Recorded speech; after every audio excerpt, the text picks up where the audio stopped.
Good morning, good afternoon, good evening, wherever you are in the world.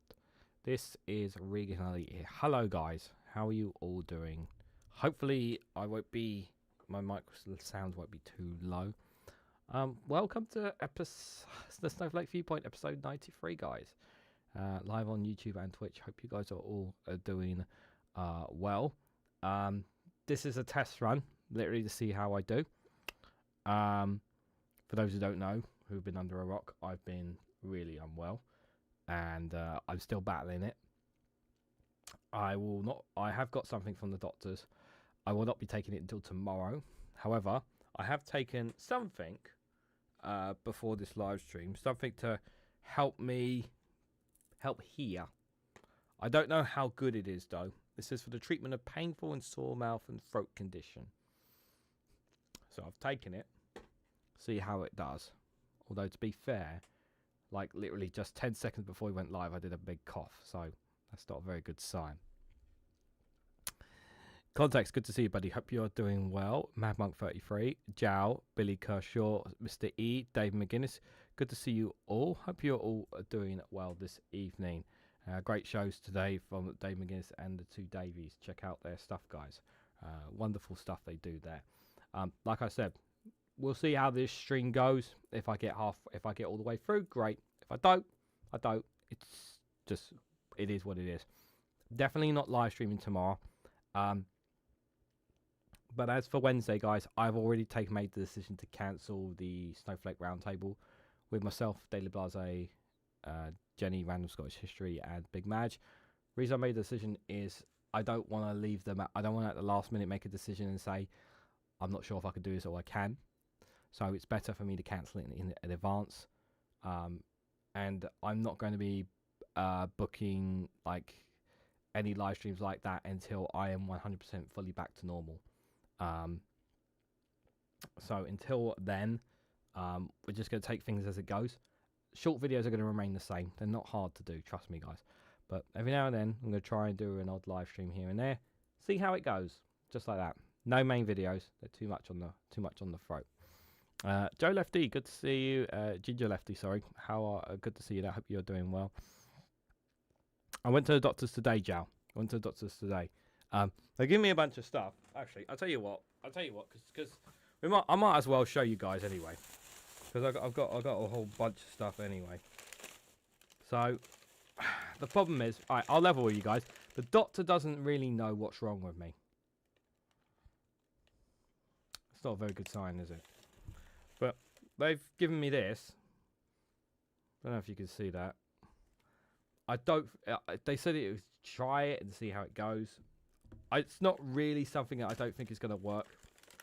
But you've seen it on the screen anyway now. I did originally get Night Nurse from the chemist, so I could try that tonight to see how I do, because at nights it's much worse. So I do have Night Nurse if need be. I have drank honey and lemon already, guys, just in case anyone's curious. And then he recommended this for the throat, because I told him what I do as a job. So he said try that before when you're recording, and that might help. So he said might. Doesn't say will, might help, guys. So we'll see. We'll see how it goes. Time will tell. I still have a doctor's appointment on the 1st of April. So I'm not going to cancel it. I'm going to wait and see how things go between now and then. So, we'll take each day as it comes. I'm not going to do a live stream every day. I might do, if there's Prime Minister's questions on Wednesday, I'll definitely cover that, because it's very easy for me to cover, guys. I may do a live stream on Friday, possibly. So a gap in between. See how I feel. We'll see how things go, guys. And believe me, I'm not. The short videos are very easy for me to do, guys. And I want to say, guys, I appreciate all your patience, and thank you, guys, if you are still watching the short videos. It really does, it's helping the channel a lot. Really does, considering that I'm not doing as much content as I want to, because I hate this. I hate this so much. I can't tell you how much I hate not being able to just bang out recordings right now. And also, because I know Dave McGuinness said that it might have been because of the work that I do. Doctor disagrees. He says if it was because of what you do, you would have had this issue. You would have had this issue. You would have had this issue a lot sooner. So he doesn't think it's because of the work I do. I generally think it's because of multiple things, guys. But we'll see how it goes. But anyways, enough about my health. Anyway, but we'll talk again about this. But let's talk about some news in the UK, guys. I know we're sick and tired of talking about Trump. And I want to dig into some stuff that's been happening in the UK. It's been ages since we talked about what's been happening in the UK. So I've got 6 stories for you guys. Don't know if I'm probably not going to read all the articles, but I'll share my thoughts and we'll see how it goes. Anyway, so let's dive right into the big story that's really taking place in the UK right now, and that is the benefits. So which benefits is Keir Starmer's government planning to cut, and why the PM is under increasing pressure over targeting of incapacity and disability benefits? We look at some of the key questions. So this is a very interesting one. So I want to be very clear about this. I've listened to a lot of what a lot of people have been saying about this. I've listened to Phil Morehouse. I've listened to 1 or 2, podcasters. I've read lots of articles. I've also heard that there were some stories not too while ago about them planning to U-turn on this. So I'm not 100% sure about this. So I'm very skeptical. Like, we need to see the details. I totally accept the criticisms of this because I'm very critical of this too. I do not like the fact that the government are not guaranteeing that those who cannot physically are incapable of working.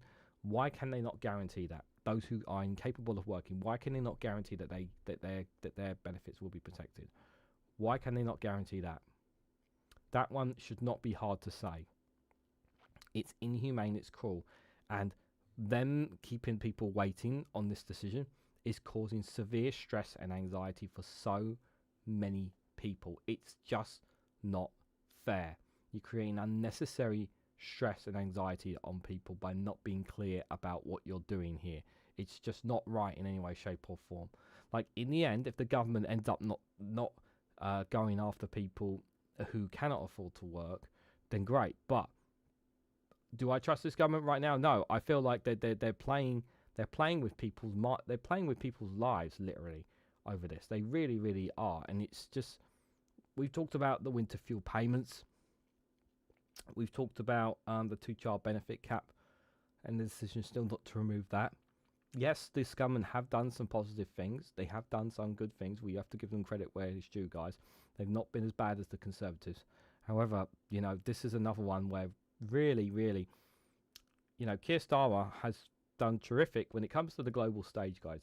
Keir Starmer's been a world leader, much bigger world leader than Trump, without a shadow of a doubt. But when it comes to here in the UK, it's not so good.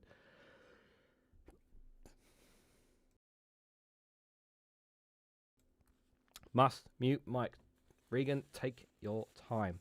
Must remember to take my time, guys, and not to go too fast. I've got to be a bit slower today, guys.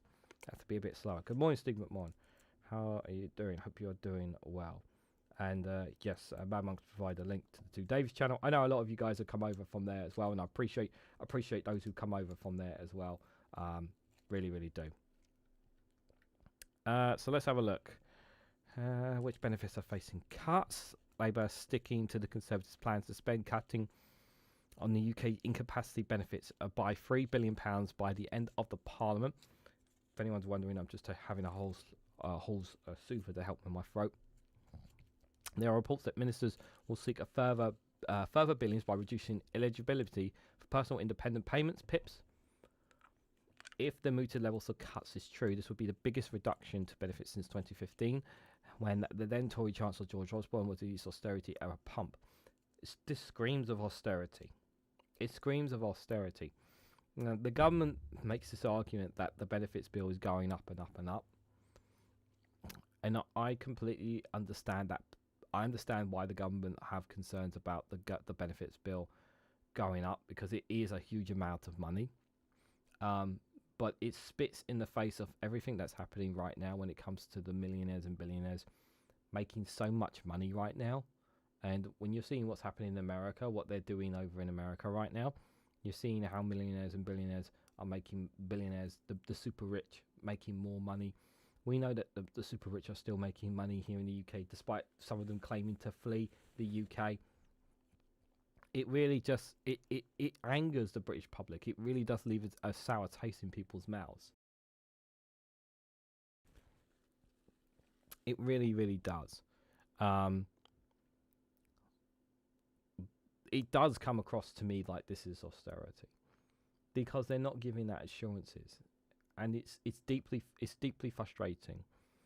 You know, I can't stress how sorry I feel for people out there who rely on these benefits, who need these benefits to keep, to not to live, to literally live, and they're not being given assurances by this government.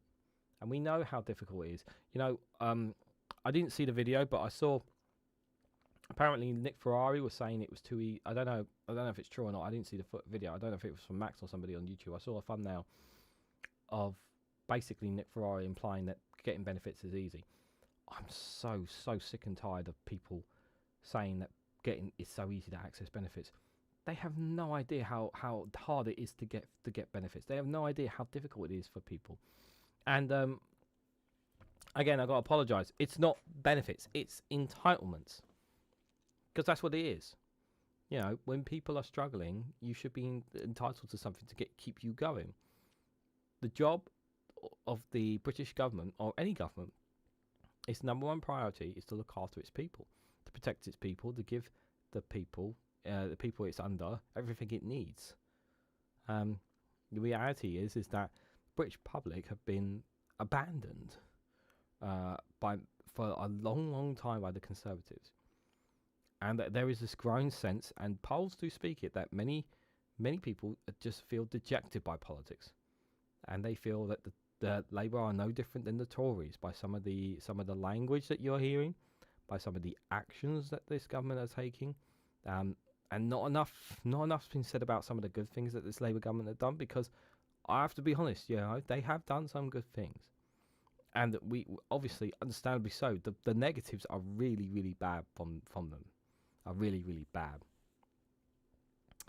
It's shocking, it's disgusting, and not the biggest manifesto. I know Phil is like Marmite, but he called for the full backing, bench revolt, and ministerial registrations if it went ahead.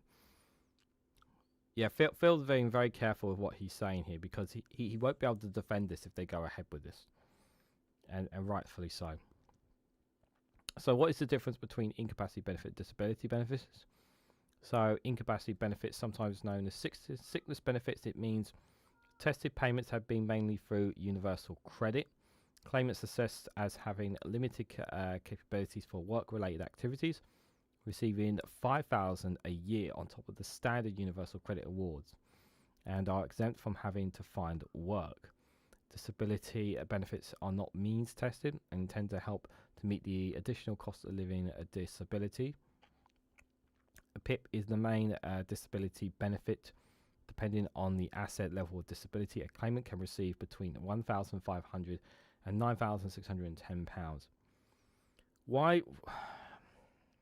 The thing that really infuriates me is why they want to fiddle about with disability benefits, disability entitlements. Sorry, more than anything. Why incapacity entitlements? Why disability entitlements? Why does this government want to fiddle about with some of the most vulnerable people in society? Are they looking at some kind of way, like, I don't know, to try and force them into work in some way, shape or form? Like, is their mindset, this government, of thinking, because of computers, because of AI, that they can make them work somehow?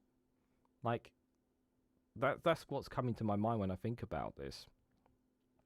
QA Library, good to see you, buddy. And Simon 55, led by Donkey's Lakes. His video smacked it out of the park. Wonderful video. Yeah, do check it out on their YouTube channel, led by Donkeys. It's very, very good. Like I said, so guys, I'm going to try to be slow today. So are these big numbers?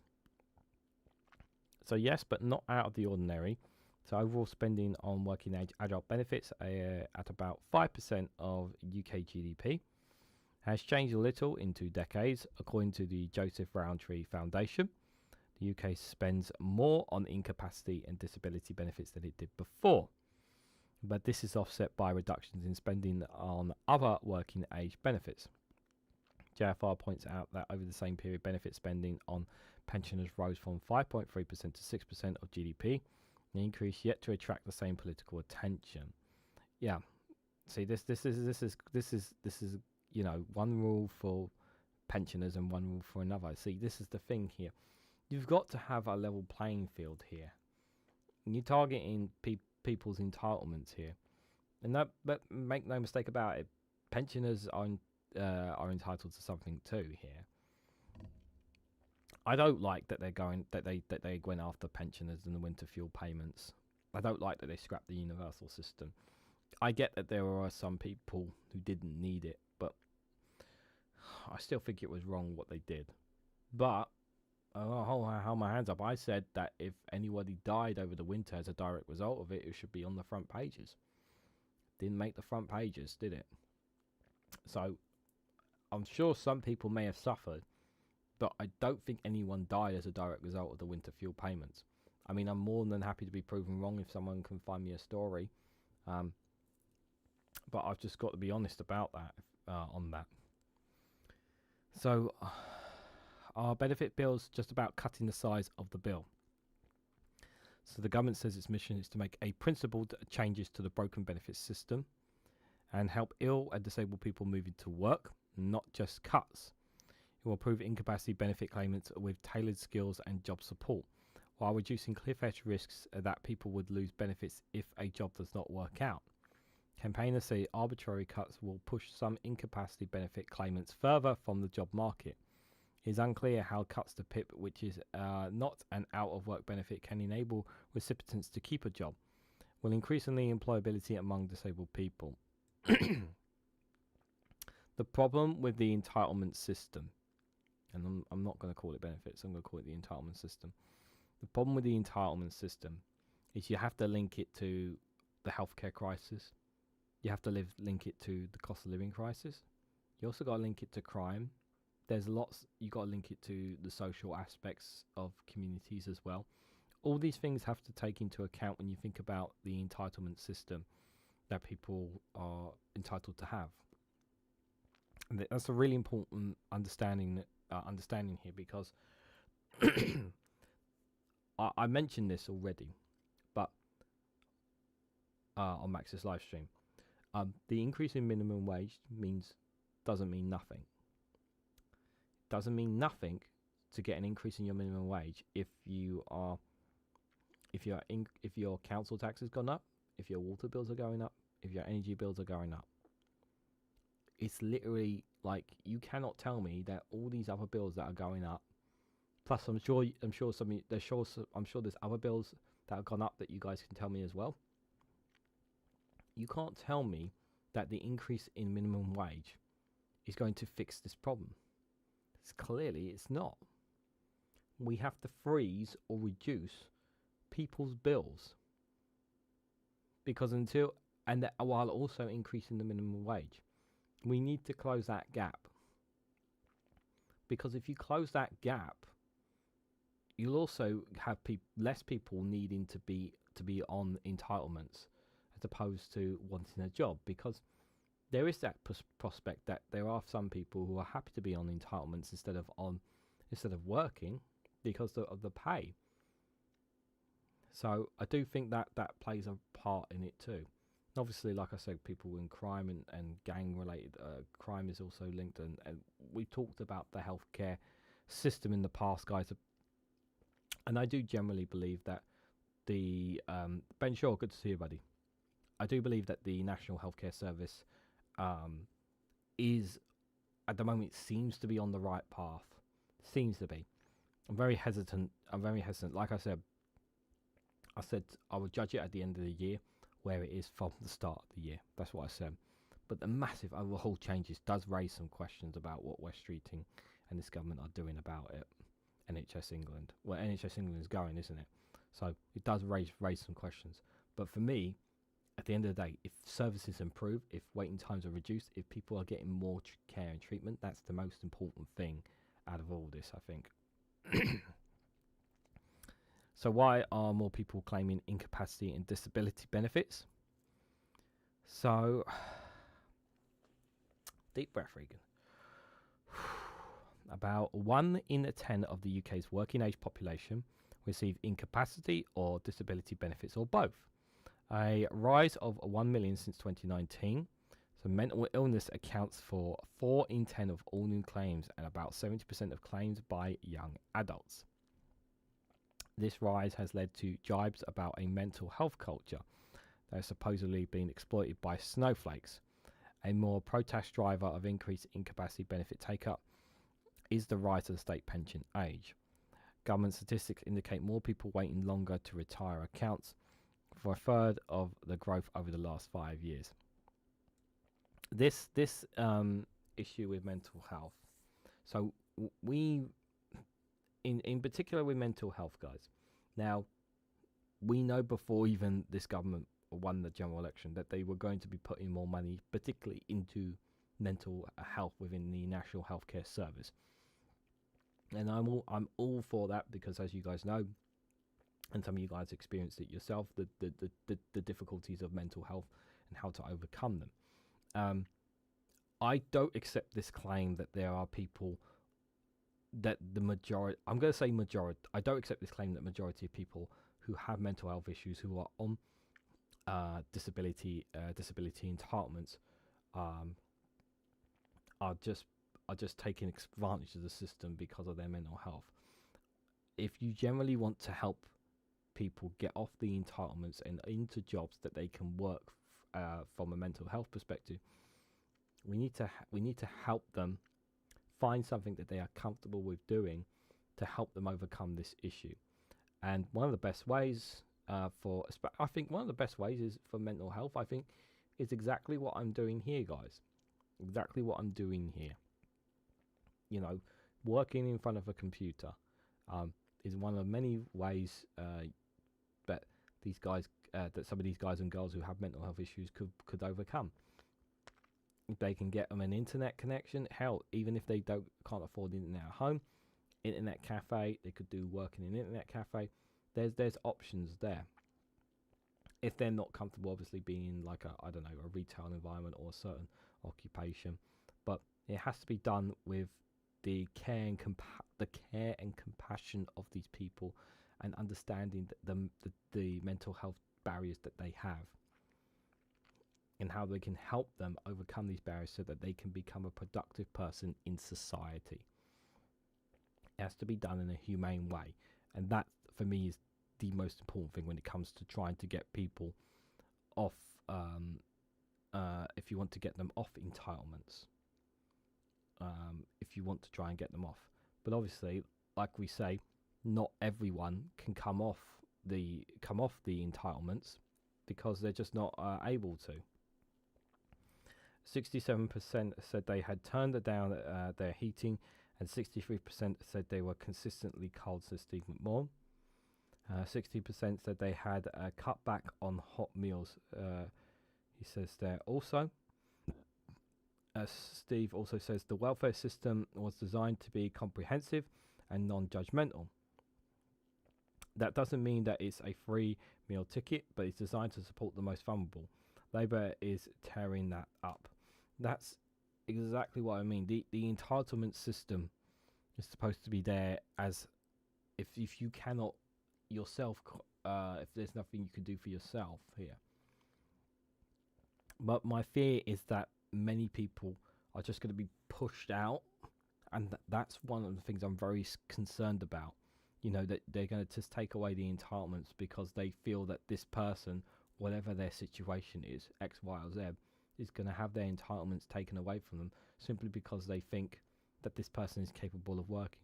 And one of the things that Scotland does right when it comes to people with entitlements, with this kind of thing, is they have a medical expert when it comes to this, which is something we do not have here in England. That is one of the big fundamental problems when it comes to dealing with people with whether they should have entitlements or not. By not having a medical expert, whether it's a doctor, a GP, like, it should not be a decision just made by the DWP whether that person is or is not entitled to these entitlements, which they should be too. It should be by the hand of a medical expert that says this person cannot physically do work of these sorts because of X, Y, and Z. Because guess what? That person is the expert. That person, the healthcare expert, he knows a lot better about that person. He will be able to make that better judgment call than someone from the DWP. That middle person, that health expert, needs to be added to the conversation. And that's a big problem with this whole system. Does the rise in benefits take up a reflection of worsening of the UK population's health? The increase in working age people with poor health and disability after a decade of austerity, followed by COVID-19, is a broadly consent with the growth in incapacity and disability benefits. According to JFR, in other words, demand for these benefits is not out of line with need. So has it become easier to claim disability benefits? Well, I'm pretty sure if I ask that question to the majority of people in chat, they will say no, because I've not heard anybody saying how easy it is to claim benefits. Despite claims the benefit system is a soft touch, it is not obvious. It is not obvious. Its complex application forms and notoriously stressful health assessments are any easier to navigate. JRK that said while PIP's applications have risen over the last 5 years, proportion approved at 51% has fallen from 55%, suggesting that the threshold is as rigorous as ever. So yeah, there you go. It's rigorous as ever, and you know, people who have used it, who have experienced it. Daily Blase is a prime example. He's talked about it before, and I can't remember who in the chat. I'm sure there's one or two of you guys in the chat as well can speak volumes as well, but it's not. So who will be affected by cuts to incapacity and disability entitlements? The poorest households will be hit the hardest. About 9,000 children who live in families on incapacity entitlements. Undermining Labour's child poverty ambitions, the party also promised in its manifesto to cut food bank use. JRF says 24% of people on sickness entitlements used a food bank last year, a figure likely to rise if benefits cuts go through.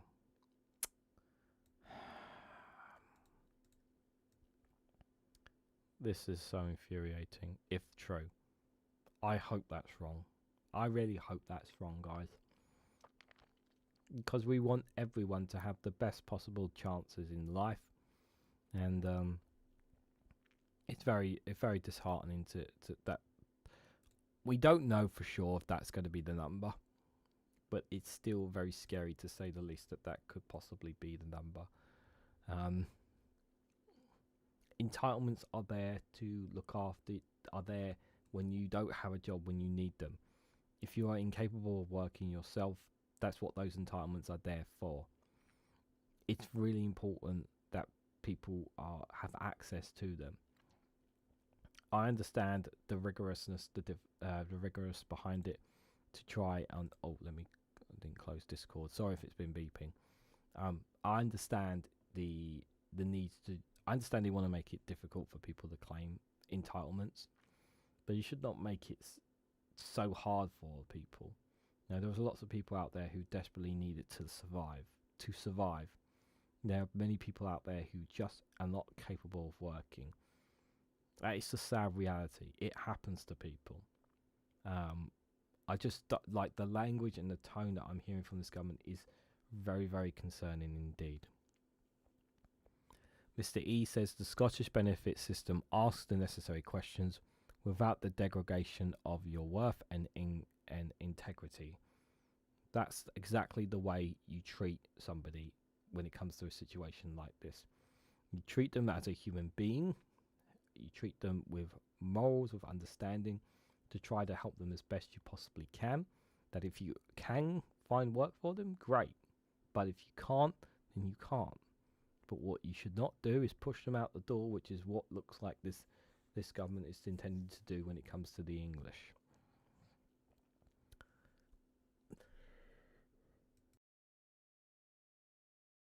Excuse me. Cutting assistance available to the disabled at the same time as you're trying to force them into work are self-defeating, sorry. With more assistance, more might eventually be able to transition into work, says Steve McMahon. I agree. Jow says, around here is always, for those who don't know, Jow is in Portugal, just for reference. Around here is always a medical expert that decides what a person can and cannot do. In work-related matters, there is a specialised area of medicine called work medicine, but this is common all over Europe. In some benefits that are disabled and work still benefit from support from the state, either in not paying as much taxes or having specific support. It's monstrous to not support people that need it. There is not one single party in Portugal, left or right, that would support it. Companies are also encouraged and supported to take in people with disabilities and their workforce. That is something. Thank you for that, Joe. Appreciate it. That is something I think. I do think the government are trying to encourage companies to do that as well. One of the best ways to encourage companies to do that is to give them incentives to take these people in as well. But what tends to happen with some of these people is they're incentivized to take them in, right? And what can happen is they do the job, but they're not kept on and they're let go because they're taking them on board because of the incentives that the government has taken them. There are occasions where some of them end up getting the job and carrying on. But I'm speaking from a retail experience. I can't speak for other occupations because obviously retail is, you have to be able to, in retail you have to be able to engage with customers, engage with people. You got to be able to have that in you to be in the job. Because I remember there have been times where there are people who I've worked with who are just not capable of having proper interactions with customers, who should not be in that job, but were brought in because of certain entitlements that the government would get, the company would get from the government to encourage getting these people off benefits into work, sort of thing. So there is that as well. I'm not sure if that's a good thing to force people into that situation. If they don't even want to do the job, or if they're not even capable of doing the job, it's not. I'm sure you guys see where I'm coming from there, but I'm only speaking from a retail experience. I can't speak from other occupations. The basis of any welfare system has to be compassion, says Steve McMahon. Absolutely. This is something that the government are struggling to do. Wow, I've gone half an hour on that one. I was not expecting that. I guess we're probably not going to go through every single article, but just a reminder for those who are popping in, I'm still unwell. I'm going to be talking a lot slower, so do bear with me for those who are coming in, so I do appreciate it. So this one, am I on the right one? Sorry. Yes, I am. So this is from the BBC, you guys. So 29 councillors have defected to Reform UK. Reform UK leader Nigel Farage has welcomed 29 councillors who have defected to his party in recent weeks, from parties including the Conservatives and the Liberal Democrats. Now, there's a Twitter handle called Reform UK Exposed. They have been doing some great work, and pretty much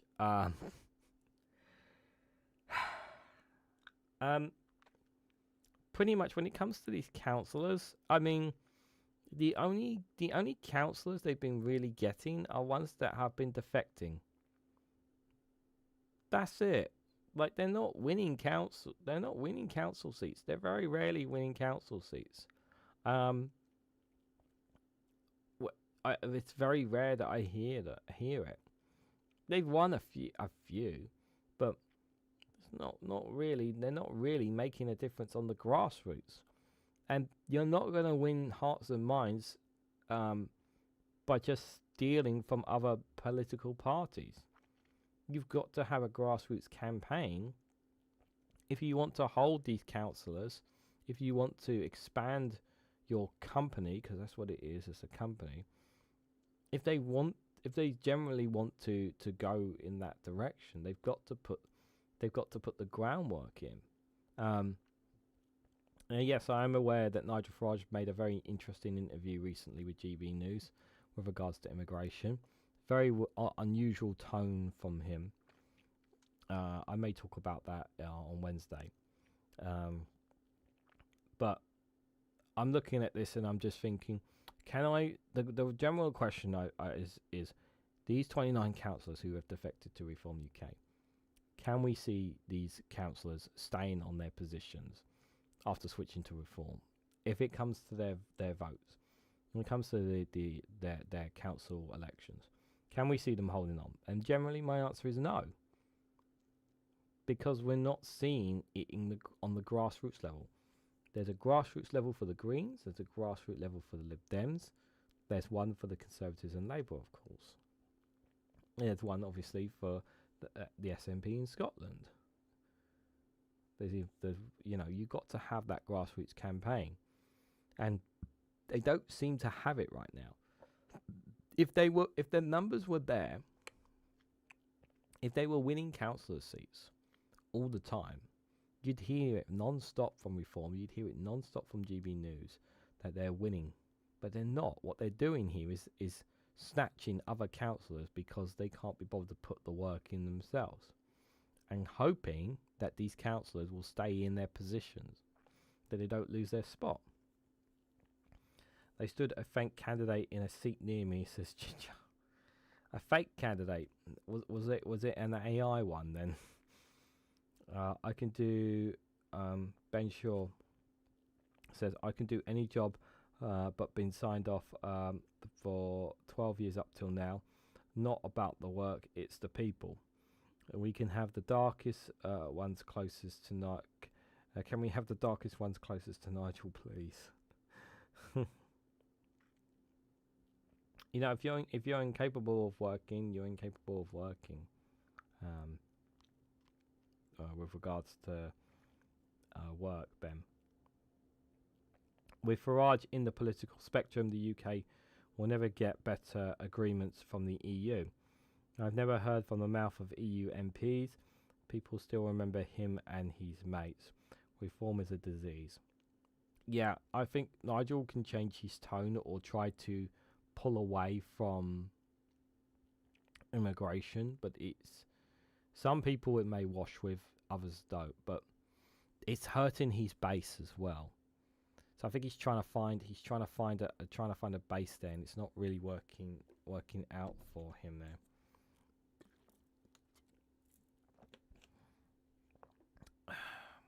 Right, I'll have a little read. I'm not going to read it all. Let's see if there's anything rough. So he took from Conservatives and Liberal Democrats. Well, the Lib Dems haven't really done anything. Turbulence over the past few weeks, Farage has acknowledged. You don't say. Suspended from the party. Yep, we know about that. We've been increasing. Since when have you been concerned about the behaviour of your members? Isn't there a certain MP that was quite terrible as well not too long ago? He said the report commission to the allegations could be completed this week, so we could find out this week. The commission, perhaps, maybe. I don't think we will actually, because it's been reported to the police, so there may be a criminal, maybe something there, perhaps. It's also criticised online abuse of flatly outright racism directed at Yusuf in recent weeks. Well, I hope not. I get how people feel about reform, but I've always said, please don't sink to their levels. Would not put a dent in the Reform UK's electoral chances on May the 1st. Here's the good thing for reform, okay? And at the moment, I'm inclined to agree with Nigel on this, simply because we're still in mid-March, and you still got the whole of April before the 1st of May. So a lot can happen between now and then. If this public spat happened at mid or late April, that would be really bad for the party. But because it's happened now, they've got a chance to kind of wash it away and move on from it. And some people will forget this when it comes to local elections. And they're going to be canvassing, yada, yada, yada. There we go. Of reforms, UK's only 113 councillor seats. 15 have been won through elections, including 7 from Labour and 4 from the Conservatives. So, 113 council seats, guys, okay? There was someone in my comment section that said how can Reform win if they're not standing their candidate? Well, there's been 113 councillor seats. You're going to tell me that I thought Reform were planning for world domination in UK domination? Well, clearly they're not then. The remaining 68 seats have turned Reform UK through defections. 62 of those defections have happened since the beginning of the year. So this is what they're doing. They're just trying to. They probably. Do you think they threw money at them? I wonder if they threw money at them. I don't think they did. Majority were originally elected as Conservative councillors. 3 came from Labour and 1 came from Liberal Democrats. The rest were independent councillors or came from local parties. Farage was questioned about reports in 2022 about his party's head of vetting Jack Aaron has said that Hitler was brilliant at inspiring people into action. Asked the Reform UK would be investigating the comments. Farage says no, don't be ridiculous. Yep. Aaron said yes. Questioned by his comments in the Time last year, he said he was brilliant. He was utterly evil. Yeah, I remember the comments. Yeah, they were pretty disgusting comments from Jack Aaron there. Very, very disgusting comments to say the least. Speaking from experience, Farage. Sorry, apologies. Jal says, speaking from experience, Farage is a criminal under most EU member states' law. Ben sure it was an allegation, but for about 2 years in the last list, so is Jodson. Personal wealth, says Mr. E. Jal says it's not the fact that they have right-wing politics that Europe deals with. It is the fact that he is a Russian mole and a demagogue that will be arrested or stopping from meddling in politics around here. Yeah, we know that there's definitely something there, but like the way he talks about Putin speaks massive volumes there. That's for sure. Speaks massive volumes.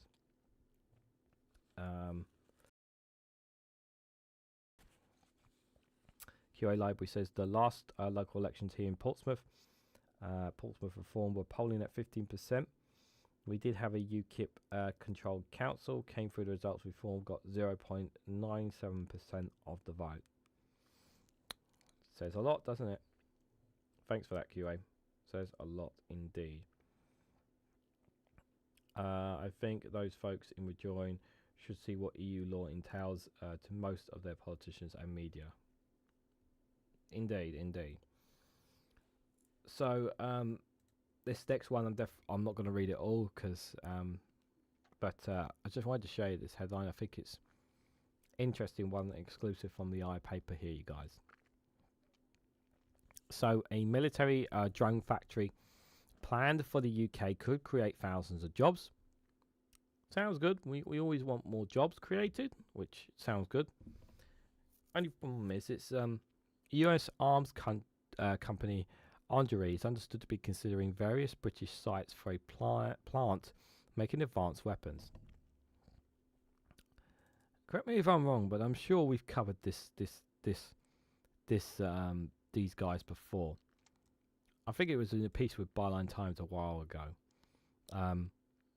I don't like it at all. Like, what happened to British jobs for British people, you know? Like, why are we not relying on British arms manufacturers? But no. So what's the main reason behind this, guys? So this is... So we talked about, you know, how this government obviously wants to push artificial intelligence, AI and whatnot. Well, what's better than to build some AI weaponry? That's what this Anduril company, I believe, is what it's going to be about. More technology than ever before. Drone factory. That's basically what this is going down towards, basically. So a source in the defence industry said the project would create thousands of jobs if it goes ahead. Could also serve as a short-term arm for a struggling UK economy, which rank plans are still at a sensitive stage and have not been publicly announced.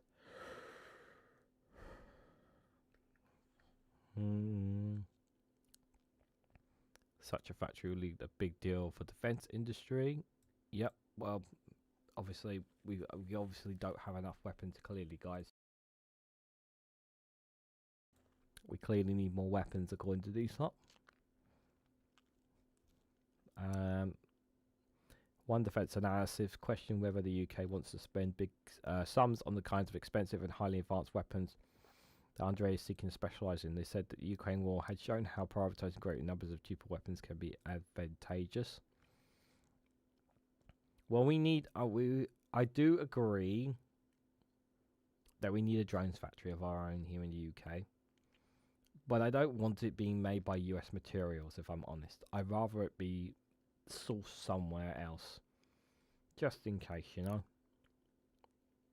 They also prompt renewal discussions about the ethnics of weapons becoming increasingly autonomous as more of them are fitted with artificial intelligence. Yep, that's true. You know, it's going to get to a point, guys. You guys remember the you guys remember the BBC series Robot Wars? You're gonna get that on a grand scale at some point, with AI machines destroying each other on a much more advanced scale. He's agreed a partnership with OpenAI, the makers of ChatGPT, to help develop systems that can detect enemy drones and counter them. Yeah, I don't like this. One site, so they could be built in Oxford. Like, can we pick some places that are not where all the universities are? Can we pick some poor areas, like, you know, some areas where, you know, some people could aspire to work in that place instead of just Oxford and Cambridge, for crying out loud. Okay, the northwest of England is another area being examined. Yeah, where the regional governments are pleading the government to fund support for more investment. Yeah. Factories should be capable of researching, developing, and building a wide range of weapons. Could be Europeans' equivalent of the Arsenal 1. Oh my god. The RDA intends to open the US state of Ohio purposes here, vast complex. Redefine the scales and speed that autonomous and weapons can be produced. Yep. Andre, yep. Tech entrepreneur Palan Lucky created the Brown Grill Oculus Rift virtual reality gaming headset, which he later sold to Facebook for £2 billion. Luckily, he was instant recognisable thanks to his tech pro fashion sense. He was fired by Facebook in 2017, reportedly after donating £10,000 to a pro-Trump campaign mocking Hillary Clinton. He launched Audrey's Industries following a year later. AI, no coincidence, is now valued at £28 billion. Yeah. The UK has been using large reusable armed drones since 2007. The Ukraine war has seen an advancement in similar small-sized kamikaze models. These weapons and systems to stop enemy drones have quickly become a spending priority. Government increasing its military budget, yet we know about that. Audrey is banking on UK investment heavily in drone technology for decades to come once the Strategic Defence Review concludes this year. The thing is, they're pushing us, and the UK doesn't want to cut. You see, this is I think this is really important to emphasise, considering this story here. Okay, so people have been saying that you know, that eventually Britain and America are going to have to part ways. I think we said this before, but you know, it is a weird thing to say, but by Britain not being in the EU, they can take these investments. They shouldn't be taking one from America. Like, I personally want them to invest with companies from Europe or from UK locally, obviously, rather than the US. But this story says to me that any chance of the US-UK relationship like breaking at some point, or breaking maybe on a political level, maybe, but in terms of weapons and arms and the military connections, I don't see that happening. And it looks from this that it's going to be even strengthened here.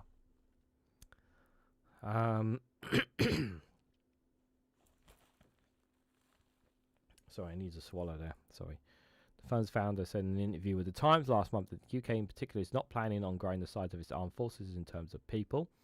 So we need to recognise that it needs to be learning very heavily on systems that remove manning from the equation. Yeah, because they want to use more AI.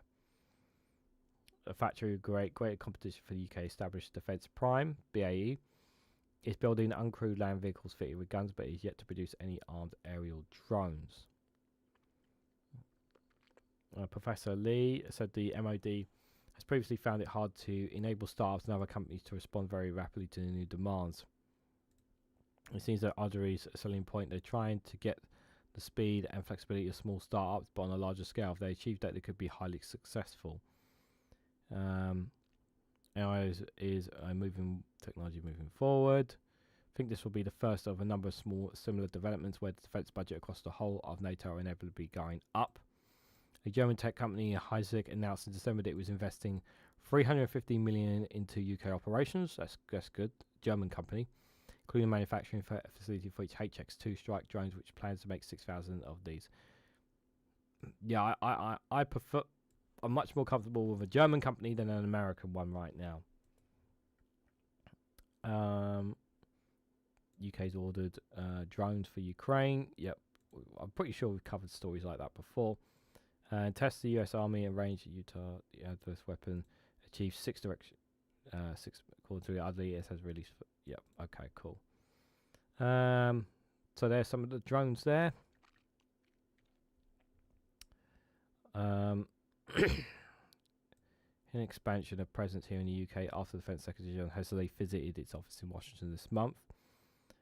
Donald Trump's isolation criticism of NATO allies have led to concerns about whether the UK can rely on weapons made by American companies in the event of war. Exactly. This is the problem here. But we are so embedded with the US as well. The F-35 fighter jets need American software updates and links to US data to aid maintenance. For example, upkeep of the submarine Trident nuclear missile system also requires access to facilities controlled by Washington. By a source said the Ardrey is keen for the UK arm to effectively become a sovereign supplier for the MOD. It would intend to use British-based designers and supply chains to create weapons that do not depend on US export licenses and would not be a risk of tariffs in the trade war. An wider UK spokesperson said, due to ongoing commercial sensitivities, not be appropriate to comment at this time. However, we are very excited to be continuing our growth and commitment to proven sovereign capabilities here in the UK. It's a very interesting story, to say the least. I personally don't want this company in the UK, but I feel like they're going to be pushed. They're going to, because of how big and rapidly growing they are. I just feel like they're going to end up going through either way, guys. To be fair, but drones are going to be the way. That is for sure. A drone can cover more ground than 100 forest guards and more sea than a patrol ship or jet. Exactly. Yeah, drones are. It's easy to cut. It's easy to use. You use them to see everything for you. See what's ahead of you. It can be your eyes and ears. Like it literally. It makes me. It sounds dumb, but because obviously I've never set foot on a battlefield. But it literally reminds me of the Call of Duty days when I used to play Call of Duty. There was this thing called a UAV. They would highlight where the enemies are on the map. And yes, they are also attack drones, but they're also UAV drones that could point out positions where enemies are. So it's not all just about attack drones. There's all kinds of drones that they use: bomber drones, suicide drones, all these kind of stuff. Other is looking for the European purchases. He has been losing. They lost some rights here in Portugal. I think they'll have an easier time in the UK than anywhere else, just because we're not in the EU. I think the UK will probably take some of those operations. They have armed manufacturers in the poorest areas up north, but they keep getting their windows smashed and red paint sprayed all over the buildings from the river to the sea. Well, considering that they're supplying stuff to Israel, I don't blame them for getting hit like that. One thing missed off the list: the Americans need 31% of parts from non-American sources for the aircraft to fly. Interesting. We need, yeah, because what we that's an interesting point there, because we need, as I think we pointed out in the article there. Excuse me. Oh, just something went down the wrong throat.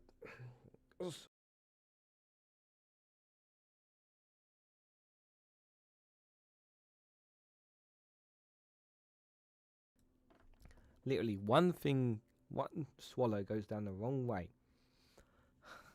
Sorry, guys. I was totally fine. I was doing all right up to this point. Yeah, we need to less reliant, pretty much. Less reliant. And the EU has been cutting them off from our machinery and engineering components, says Jow. Trump drones on and on. And on and on, says Steve McMahon. That's for sure. Right, I'm going to take a little break here, guys. As we've covered 3 stories so far. They've done pretty well so far. Going to take a minute to... How long is this video? Oh, it's a good while. Okay, so about 4 minutes long, this video. I'm going to stand up a little bit, see how I feel after it. Might cover one more video. I've got 3 more articles, but I'm not going to cover them all. I'll probably do maybe 1, maybe 2 more, just because, you know, just to see how things are going anyway. But I appreciate everyone's patience with me. I really, really do. So I hope you guys enjoyed this funny video before I cough again. This one from Broken News. So I hope you guys get a good laugh out of this, guys.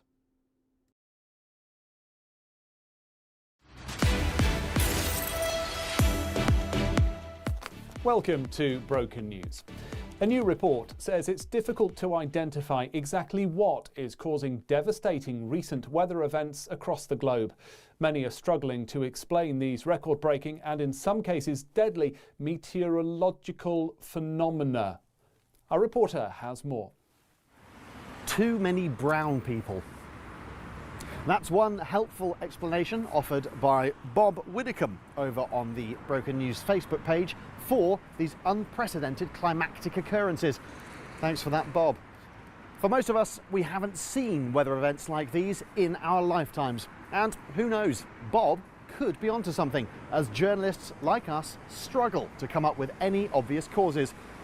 Despite what some have called robust and broad consensus from the scientific community regarding the destruction of our natural habitats, exacerbated by the endlessly damaging actions of mankind, as well as extensive reports issued by the Intergovernmental Panel on Climate Change, we simply have no idea what could be causing it. Not the foggiest. We are totally stumped. One prominent climate scientist told us, well, it's obviously man-made climate change, isn't it? Obviously. In the early 90s, I predicted it would lead to more uncontrollable wildfires, more flooding of coastal areas, and superstorms with the ferocity of Godzilla giving Mothra a heavy bumming. Well, that's one point of view. However, on Twitter, Love My Country 1968 pointed out that it snowed recently in Mansfield, and in his words, what fucking happened to global warming? An excellent point, well made. Well, I've been speaking to someone who calls themselves an expert on climate, and I asked them what could be causing this increase in extreme weather events. Well, it's climate change, isn't it? What makes you think that? I'm a professor of atmospheric, oceanic and planetary physics at Cambridge University. I've dedicated my entire life's work to the study of the climate. I was awarded the Appleton Medal from the Institute of Physics for my work on climate change. And I've been analysing the data non-stop for decades. My conclusion is that man-made climate change is causing an increase in the prevalence of extreme weather events. So that's your view, but a guy called Carl put this on Facebook just today. He claims that these latest weather events are simply the Abrahamic God punishing all the Hollywood gays for the sodomy and paedophilic act, and that it's righteous justice raining down on the heads of the sodomites, the blasphemers and godless deviants. It's certainly a compelling argument, isn't it? It's not compelling in any way at all. It's complete fucking... So, as you can see, there are very different but equally valid views on this important issue. It doesn't look like we'll reach a conclusion anytime soon. Do keep your views coming in, and thank you to Tracy from Tamworth, who simply says, "I say bring it on. Can't wait to tan my big old tits. Oggy, oggy, oggy." Thank you, Tracy. For now, back to you in the studio. Thank you very much. What a lovely story. That's all from Broken News. You're up to date. Hope you guys got a good laugh out of that. Oh dear. Yes, migrants were responsible for causing tsunamis on the coast. That is for sure, guys. That is for sure. I've just literally taken a bunch of stuff to try and to calm me down per se there, because that was we're starting to go a little bit there. That's for sure. Alistair Keir, thank you so much for the £20 super chat. Funds for the work you do, some things for you. Well, you've just literally that £20 has gone towards paying for my prescription. So thank you for that, Alistair Keir. Appreciate it. Because the stuff was yeah, it's literally roughly around. That's how much I spent on medicine today. So thank you for that. I appreciate your support, my friend, and I appreciate everyone coming here, and I appreciate everyone being patient with me, because as you guys know, it is difficult. So I do appreciate you guys taking your time with me, and understanding. Honestly, had no idea the Portuguese military factories were supplying the US with components, says Joe. Interesting. Kyo says a lot of weapon parts are made worldwide. One part of the F-35 is made in Australia. Interesting. Yeah, it's very interesting that it's fascinating to me that so many different parts like that. It's good for the world economy. It's bad if you're reliant on a nation for certain parts as well, though, because it makes you because it holds that accountability there. German media is talking about a kill switch in F-35. That doesn't sound too good, since context there as well. Interesting. Mr. E, oh, thank you so much for a £10 super chat. Had a lovely Chinese takeaway last night. My kids have not stopped farting, and now our house smells eggy. Well, Mr. E, thank you so much for that £10 super chat. And I love a Chinese takeaway. Chinese is absolutely awesome. It's absolutely wonderful. Just not the part where it comes out of the backside. But thank you so much for your support, my friend. I appreciate you being here.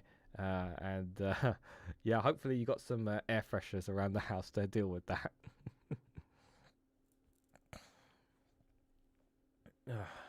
Sometimes I need to literally hold my throat to get a swallow through when for whatever. I knew it was all those god bothers that's the source of those climate change. Just leave the mythical entity alone, says Mad Monk 33. Indeed. This year, a new F-35 engine jet production in a line will be built in Finland, says QA Library. Oh, Finland. Very good. That's very interesting indeed.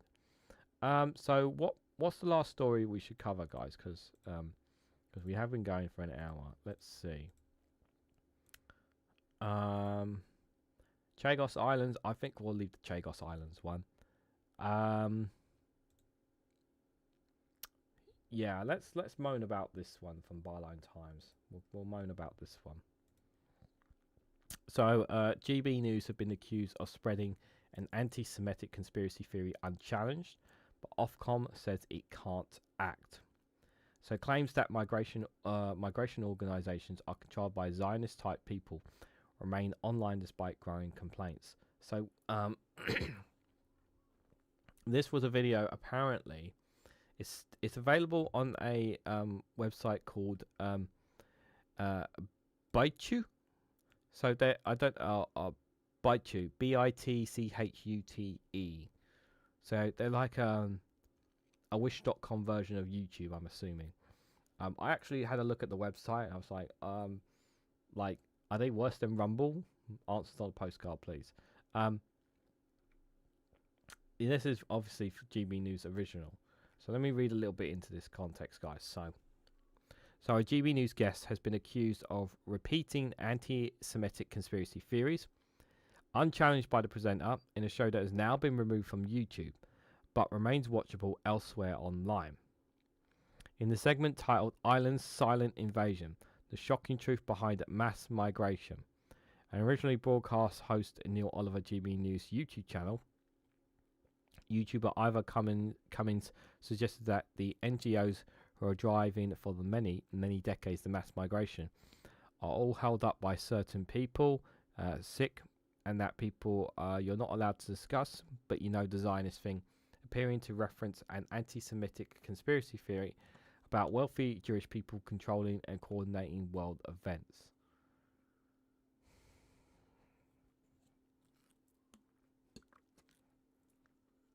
He tells Oliver that most of the migration NGOs are led by essentially Zionist type people. The video was originally uploaded to YouTube, then deleted over the weekend before an edited version was re-uploaded. This version was also later deleted. It's not clear whether YouTube removed the video of GB News. However, it is still available on GB News' ByteTube channel, which featuring ads which suggest it is still being monetized. ByteTube hosts a wide range of extreme content under the guise of being a home for free speech.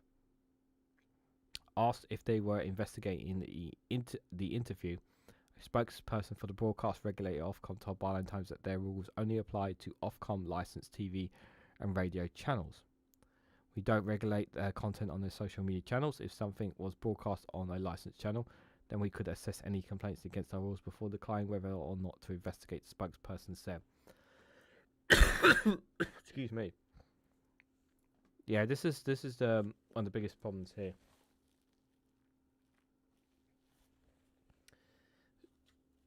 Because it's a YouTube channel, like me, you can't ask Ofcom to do anything about that.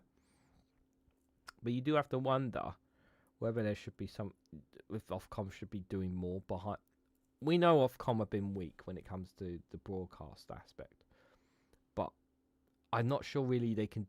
There's no point asking them to do something about the social media aspect. That's not something that they can control. It's literally a wild west here. It's interesting. I'm glad that YouTube took. I don't know if it was YouTube or them took it down, but I'm glad it got taken down. But still, the fact that it got put out there, it only needs to be put out there once, and then it can just be downloaded or retweeted or whatever. Once a certain video is put out there, even if it's removed, people can still find it. There's still ways for people to find their ways to see it. It's a segment in which Cummins bemoans immigration into Ireland, references as a yet unpublished interview he says he conducted with Michael Young, a writer, former Green Beret, and a go-to tour guide for far-right influencers like Laura Loomer and others involved with pushing anti-immigration rhetoric in the US. Yon, who Cummins described the GB News clip as amazing, and someone who backs up every one of his facts.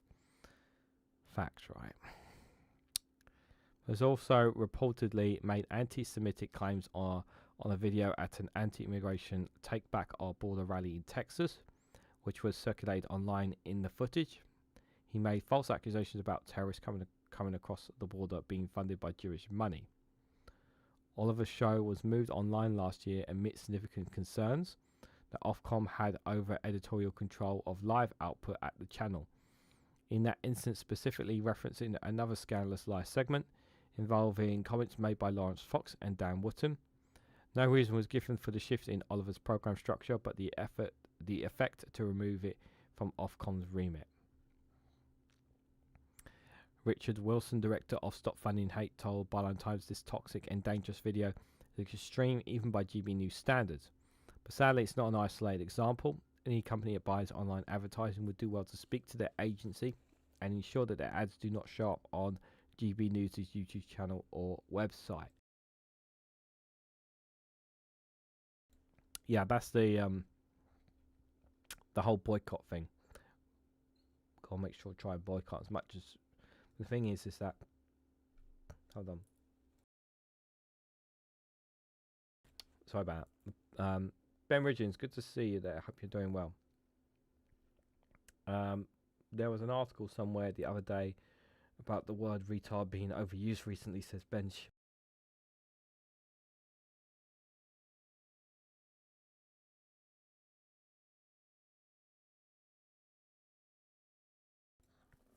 Oh. Yep, we are stopping after this article, guys, I promise. Probably not going to read the whole thing. Literally losing my train of thought here. Yeah, this you just gotta keep trying to boycott GP News and pressure any companies that do so. But the other thing as well is though, when it comes to online, it can be products or whatever that are outside the UK, and if they're not here in the UK, then you can't really do much about it, can you? Like online, you can't really do much about it either. That's the problematic. It's been getting away with platforming the hostiles, hate mongers like Oliver for far too long. Yep.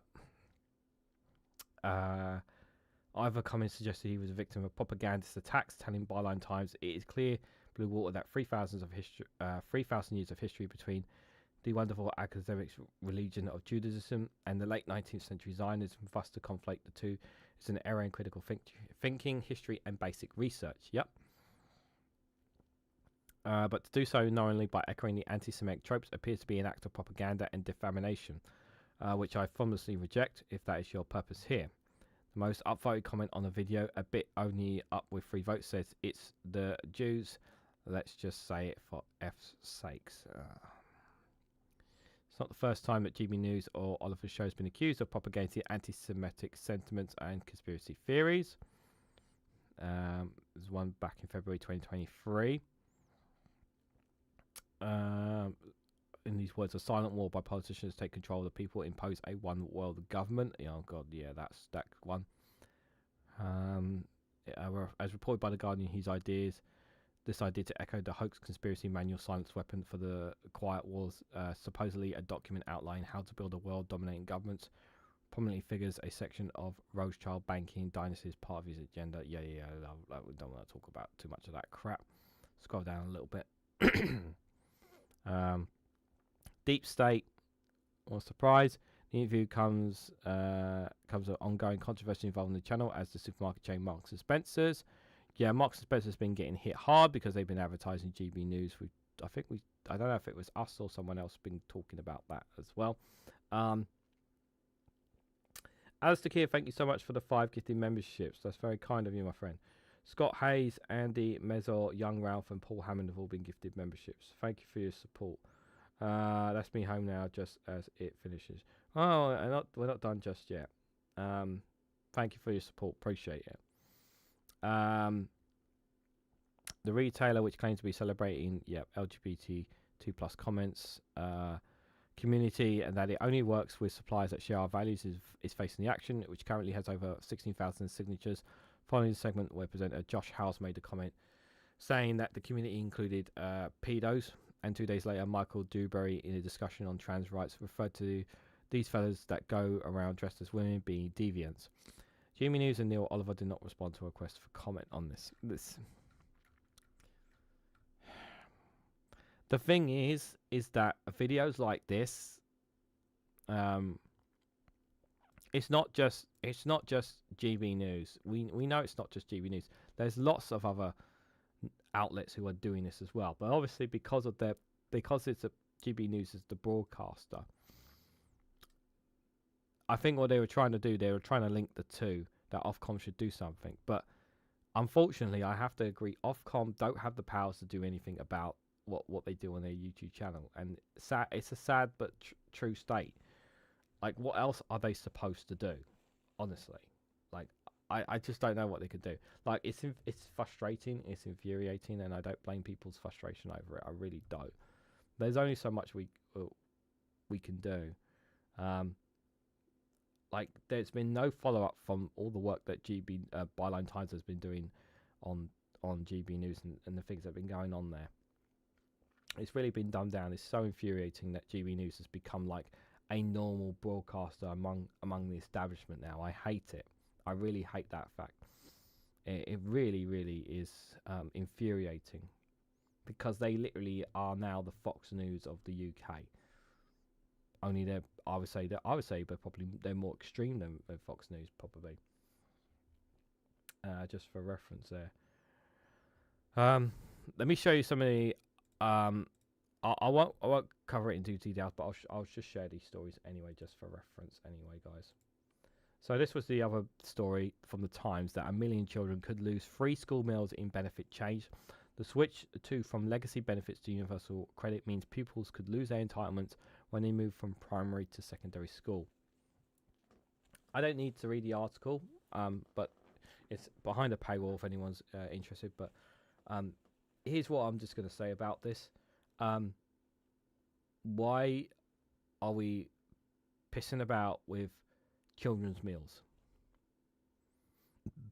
Why are we messing about with children? I don't care how much it costs. We should not have any child not being able to have breakfast, lunch and dinner. They should all be guaranteed that. All of them should be guaranteed that. Not a single child in the whole of the UK should not be given something. And if it comes, we should have a universal free meal system for the children. Guaranteed 3 meals a day for our children. Guaranteed. If not through the schools, then other options to ensure that they are getting a nutritious diet.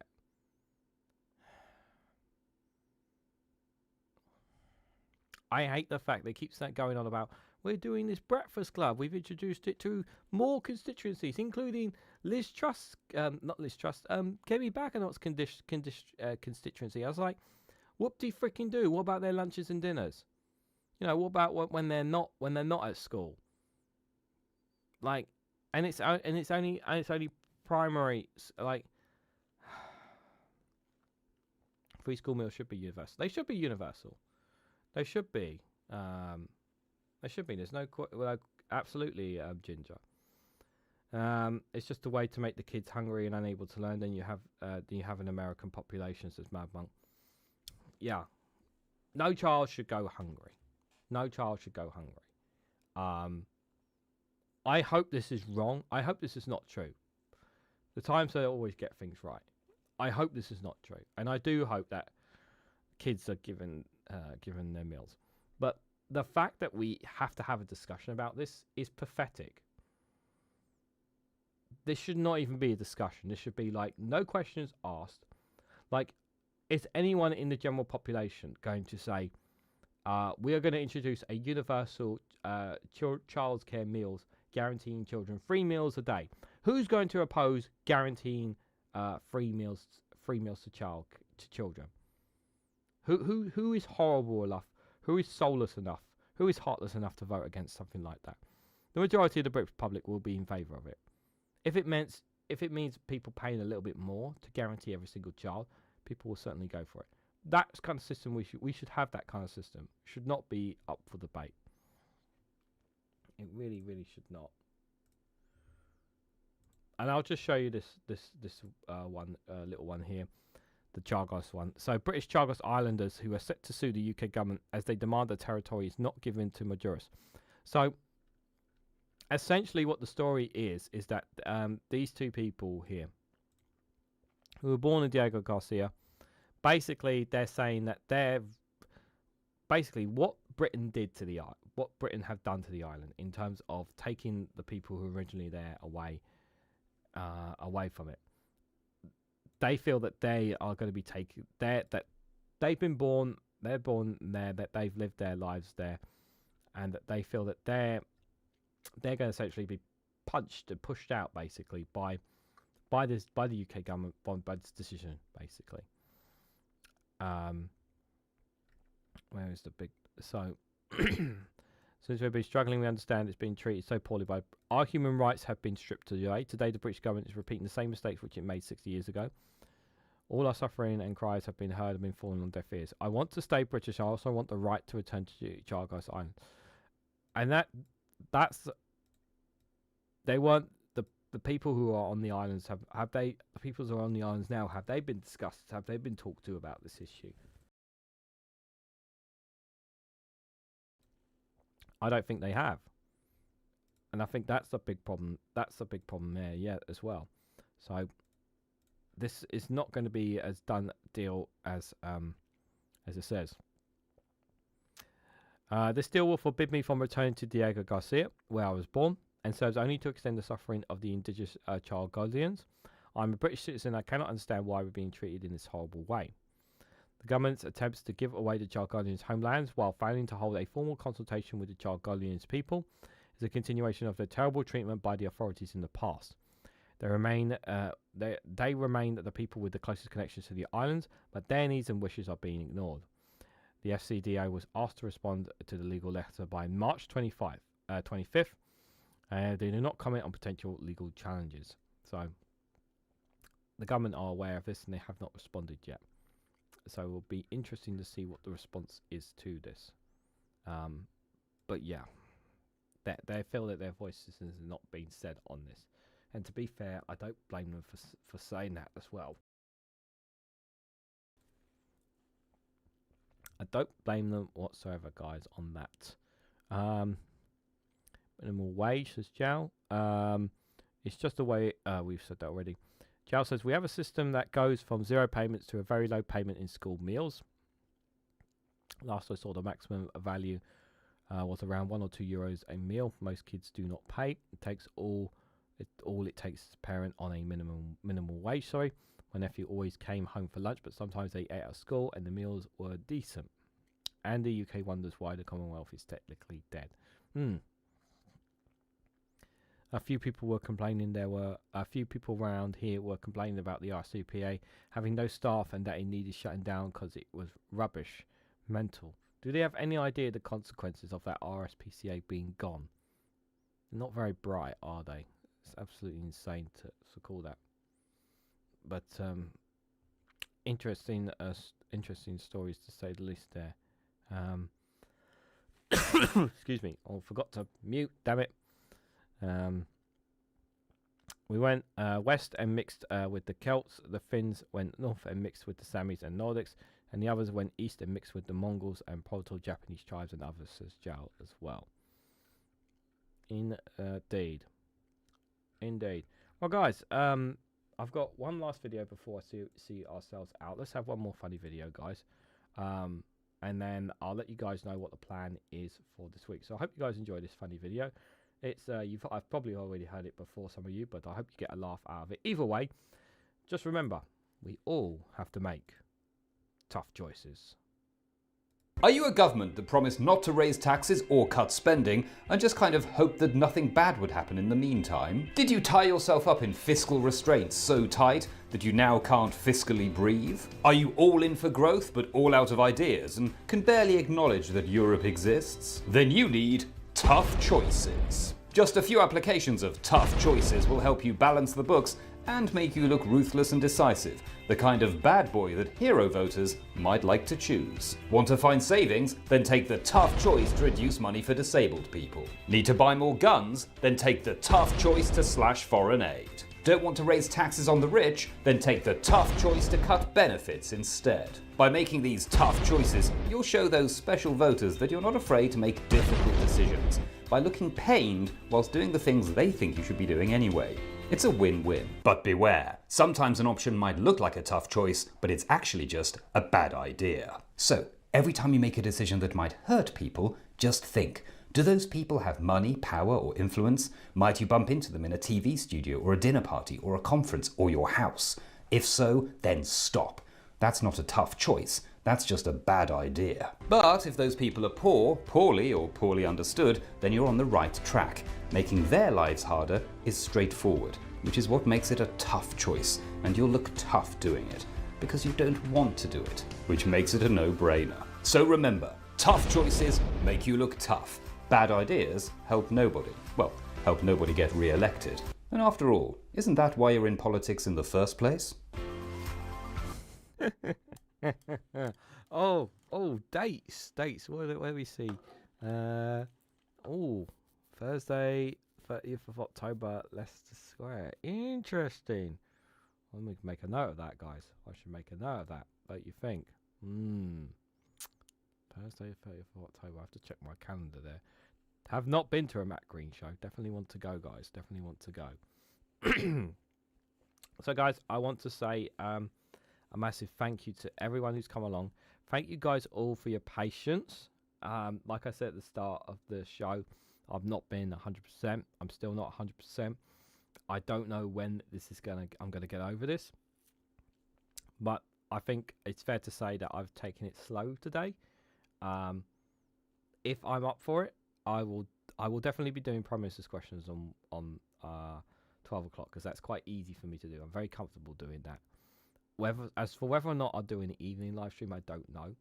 I will definitely not be live streaming tomorrow. The only thing that will drop tomorrow is short videos, just for reference. I may do it. I'm not going to, like I said at the start of the show as well, the Snowflake Roundtable is going to be on indefinite hold until I know that I'm 100% back to normal, basically. So yeah, again, like, I'm sorry I missed out on Jenny again. No, I'm sorry, guys, because I really do want to get her on. I'm going to get her back. I'm going to get her on. I promise I'm going to get her on at some point, guys. I will do. But yeah, we're good. The live streams, if I do, there could definitely probably be a live stream on Wednesday. And maybe I'll do one on Friday. But that's it. But as for videos, if I feel I'm able to do it, I'll maybe do a video. But you're definitely going to get short videos. They're going to keep dropping, guys. So the best thing to do is to support me while I'm in this difficult situation. If you can watch the videos, great. Hitting the like, sharing them, leaving comments, all that stuff, guys. It does keep improving the algorithm. It really does make a massive difference. And also, I don't know whether I should tell people this, but should I tell them? Oh, should I tell them? I might as well tell them. Not want them seeing the details there. So as you guys know, I have been, some of you guys may have seen on the links tree before we ran off. As you guys know, I've been working on a little project called Sky Blue News, all around my favourite pro wrestler. And late last month, the page went viral on Facebook. Now, I think I said to you guys a while ago that I was eligibility to earn monetization for it. I have been going through hoops and whatnot to try and get approval for it. Then the page got suspended for a period, which is very disheartening. And today, my monetization has finally been activated, which means I can now earn money from the work I do for this girl right here. So, I didn't want to show too much, but yes, I will now be earning money from my wrestling content as well from my YouTube content. Nothing is going to change, but that content doesn't require me to use my voice, which is a big difference. So I can focus on that. But I promise you, when I clear this, whatever I've got, I will be back to full strength. I will be doing what I'm doing before. I may switch everything up, but yes, it's good to know that if I keep working hard, that things will pay off. But just wanted to share that little stuff with you guys. But thank you all for coming along. And I will catch you guys, whether it's on Max's live stream or Dave McGuinness's paper round, morning round paper reviews at 10:30, or whether I'll see you guys on Wednesday. Of course, to be honest, context, I honestly did not think that I would be making money off a Facebook page, but there you go, my friend. Where's Ollie? There he is. Ollie's fallen off again. Ollie's very, very happy. Ollie wants to say thanks, guys, for all your support and for looking after me and being here. Appreciate it. The lava lamp is in all its glory as well, guys. It's there in all its glory. So yes, it's big steps, guys. Big steps. So, but just before I go, I have one last thing to say. If you haven't already, hit that like button. Share us across social media. If you haven't subscribed, consider subscribing because it really does help support the channel. If you want to financially support me in the work that I do here, you can join the YouTube membership for as little as 99p. You can also check out the Patreon for exclusive content as well. So thank you all so much for watching, and I hope to catch you all very, very soon.